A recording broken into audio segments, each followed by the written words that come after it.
Assalamualaikum warahmatullahi wabarakatuh. Perkenalkan nama saya Khairul Anwar Siregar dengan NIM 2504376. Saya dari program studi S1 Akuntansi dari Fakultas Ekonomi dan Bisnis Universitas Negeri Padang. Eh, Pada kesempatan kali ini saya akan memaparkan atau mempresentasikan materi dari elastisitas permintaan dari mata kuliah pengantar ekonomi mikro yang diampu oleh Bapak Dr. Haji Jul Afdal MPD. Jadi materi ini akan membantu kita memahami bagaimana sih konsumen dan produsen eh, merespon perubahan harga barang. Jadi pada materi ini eh, akan sangat membantu kita untuk memahami bagaimana konsumen dan produsen tersebut merespon perubahan harga atau barang atau pendapatan serta hubungan antara barang lah. Jadi, mari kita mulai dengan konsep dasarnya aja ya. Yang pertama-tama itu ialah apa sih itu elastisitas permintaan? Jadi ukuran seberapa besar merespon jumlah barang yang diminta oleh konsumen terhadap perubahan harga barang tersebut. Eh, ini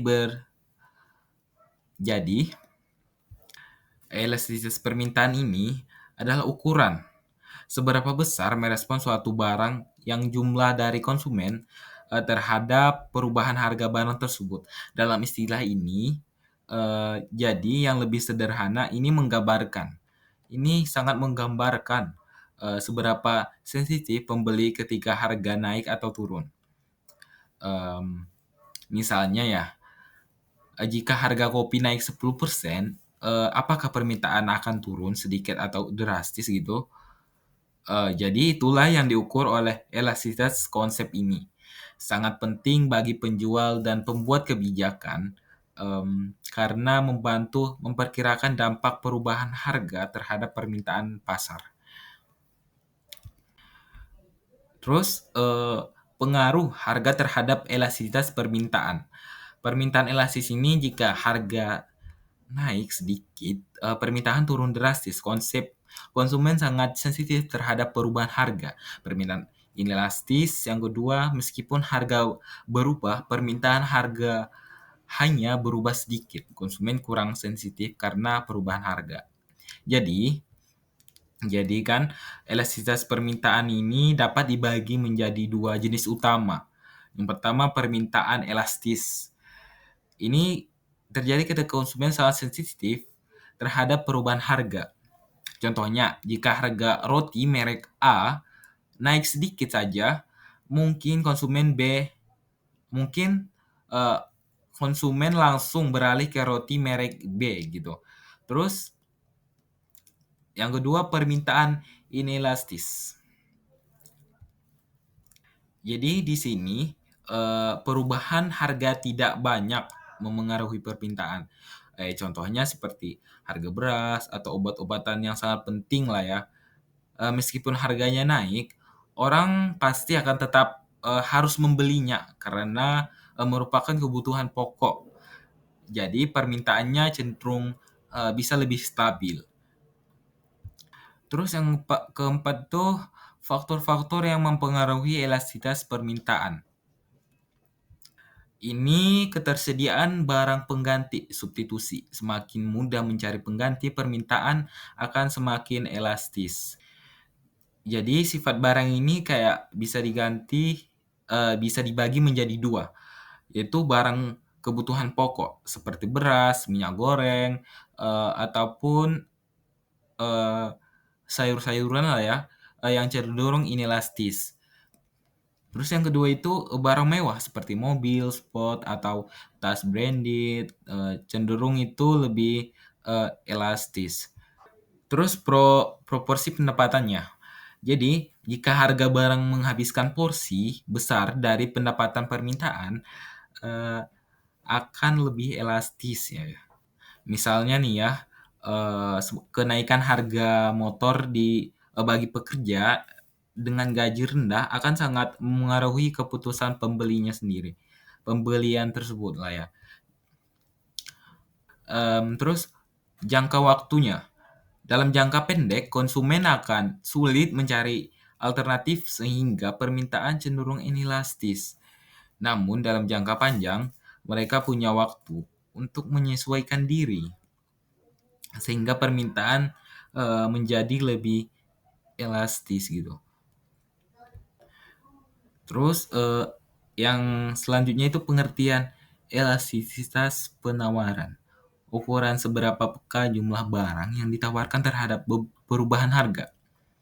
Ini menunjukkan seberapa besar persentase perubahan jumlah penawaran yang terjadi jika ketika terjadi perubahan harga sebesar 1%.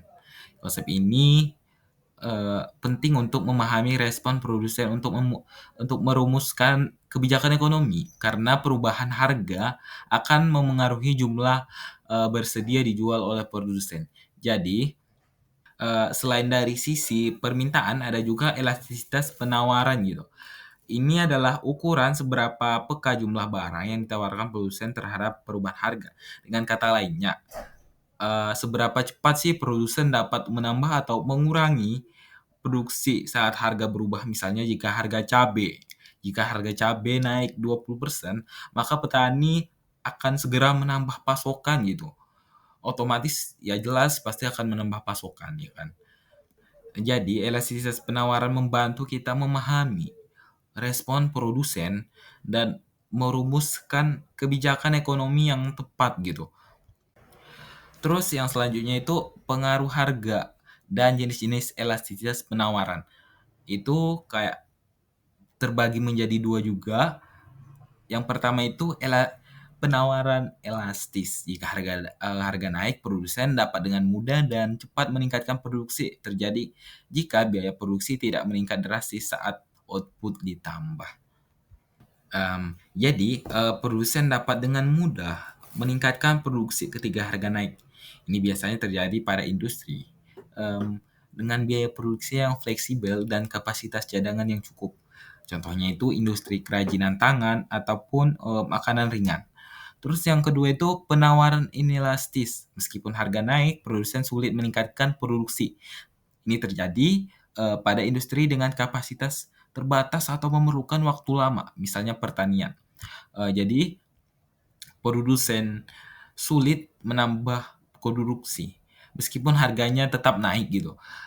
Biasanya terjadi pada industri yang membutuhkan waktu lama ya kan, seperti yang ada di uh, teks teks ini akan membutuhkan waktu yang lama atau sumber daya terbatas. Contohnya itu kayak pertanian padi yang bergantung pada musim kan, eee, atau pertambangan yang memerlukan izin dan teknologi khusus, izin dari pemerintah ya kan.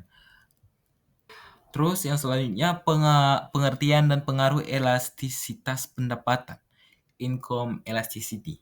Jadi, selanjutnya kita akan masuk ke elastisitas pendapatan ya kan. Konsep ini mengukur seberapa besar perubahan permintaan akibat perubahan pendapatan konsumen. Mmm, Berdasarkan responnya, barang dapat dikelompokkan menjadi 3. Yang pertama, barang normal, permintaan naik saat pendapatan naik. Jadi, permintaan naik ini seiring kenaikan pendapatan. Contohnya seperti daging, buah-buahan segar, ataupun, pendidikan juga. Terus yang kedua, barang inferior, permintaan turun saat pendapatan naik. Jadi, permintaan justru turun ketika pendapatan naik karena konsumen beralih ke barang yang lebih baik. Contohnya itu kayak mie instan saat pendapatan meningkat, mungkin orang akan beralih ke makanan yang lebih segar gitu. Terus yang ketiga itu barang mewah. Barang mewah ini permintaan meningkat sangat cepat saat pendapatan naik. Jadi, barang mewah ini permintaan meningkat sangat pesat banget gitu saat pendapatan naik. Contohnya itu kayak liburan ke luar negeri, beli mobil mewah, ataupun perhiasan, ataupun membeli barang branded gitu, seperti tas dan lain-lain. Terus terus yang selanjutnya itu pengertian dan pengaruh elastisitas silang, cross price elasticity. Jadi pengertian ini mengukur respon permintaan suatu barang, misalnya kopi terhadap perubahan harga barang lain, misalnya teh juga. Pengaruh hubungan antar barang, barang substitusi, pengganti dibagi menjadi dua. Pengaruh hubungan antar barang itu dapat dibagi menjadi dua. Satu, barang substitusi, ya kan? Atau pengganti. Jika harga barang B naik, maka permintaan barang A akan naik karena konsumen beralih ke permintaan barang A naik karena konsumen beralih ke A. Jadi ini kayak ini mengatur atau mengukur hubungan antara permintaan suatu barang dengan perubahan harga barang lain. Contohnya sederhana, ya sangat sederhana juga, bagaimana permintaan kopi berubah jika harga teh naik gitu. Jadi ada dua jenis kan, ini jenis hubungan antar barang. Ada dua jenis, barang substitusi pengganti, barang komplementer atau pelengkap. Jadi yang pertama itu barang substitusi pengganti. Jika harga barang B naik, permintaan barang A akan meningkat karena konsumen beralih ke A. Jadi contohnya itu seperti kopi dan teh. Jika harga teh naik, sebagian konsumen mungkin akan beralih lebih ke membeli kopi gitu. Terus yang kedua itu barang komplementer atau pelengkap. Jadi barang komplementer pelengkap ini, jika harga barang B naik, permintaan barang A akan turun. Contohnya itu kayak printer atau tinta lah ya. Jika harga tinta naik, orang mungkin akan menunda akan membeli untuk printer itu. Nah, selanjutnya ya selesai juga presentasi dari saya. Terima kasih atas perhatiannya dan untuk menontonnya. Jadi demikian presentasi saya ini saya akan tutup mengenai konsep elastisitas dalam ekonomi dan ekonomi mikro.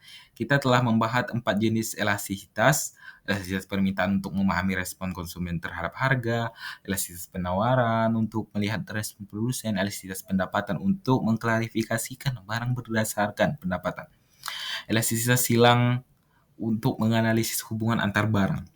Dengan memahami konsep ini, kita dapat membantu keputusan ekonomi yang lebih rasional, baik sebagai konsumen, produsen, maupun pembuat kebijakan.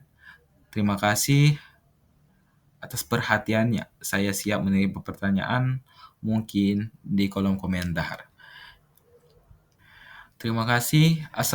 Wassalamualaikum warahmatullahi wabarakatuh.